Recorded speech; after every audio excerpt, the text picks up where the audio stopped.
আজকে রান্নার আয়োজনে যা ছিল সেটাই আপনাদের সাথে শেয়ার করব। সো হ্যালো এভরিওয়ান, আসসালামু আলাইকুম। সবাই কেমন আছেন? আশা করছি সবাই অনেক বেশি ভালো আছেন। তো প্রথমেই আমি রান্না করব গরুর মাংস। এর জন্য প্রথমেই আদা রসুন বাটা দিয়ে দিলাম, হলুদের গুঁড়া, মরিচের গুঁড়া, ধনিয়ার গুঁড়া, জিরার গুঁড়া, সামান্য একটু পানি দিয়ে মশলাটা ভালো করে গুলিয়ে রেখে দিই। চুলায় একটা হাঁড়ি বসিয়ে দিয়ে দিলাম সয়াবিন তেল, 1 কাপ পেঁয়াজ দিয়ে দিলাম।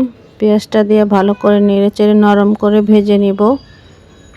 তো পেঁয়াজটা ভাজা হয়ে গেলে গোটা গরম মশলাগুলো দিয়ে দিলাম। এখন দিয়ে দিলাম গুলিয়ে রাখা মশলাটা দিয়ে ভালো করে কষিয়ে নেব।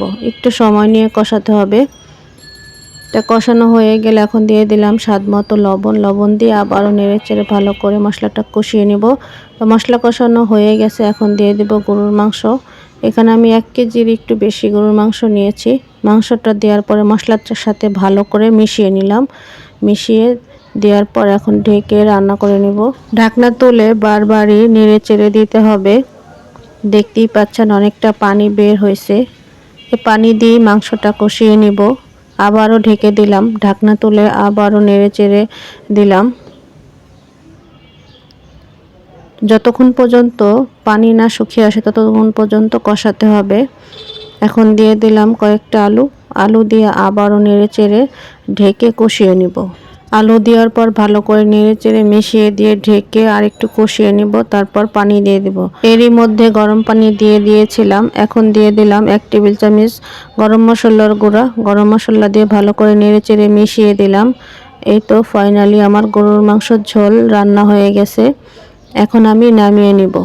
আবারও চুলায় কড়াই বসিয়ে দিয়েছি। ডাল দিয়ে লতি রান্না করব। এর জন্য প্রথমে তেল দিয়ে পেঁয়াজ, রসুন, কাঁচামরিচ দিয়ে ভেজে নিয়েছি। তারপরে ডালটা দিয়ে ভালো করে কষিয়ে নিয়েছি। হলুদের গুঁড়া, মরিচের গুঁড়া, ধনিয়ার গুঁড়া সব মশলা দিয়ে কষিয়ে নিয়েছি। এখন দিয়ে দিলাম লতিগুলা ভালো করে কেটে দিয়ে পরিষ্কার করে নিয়েছি।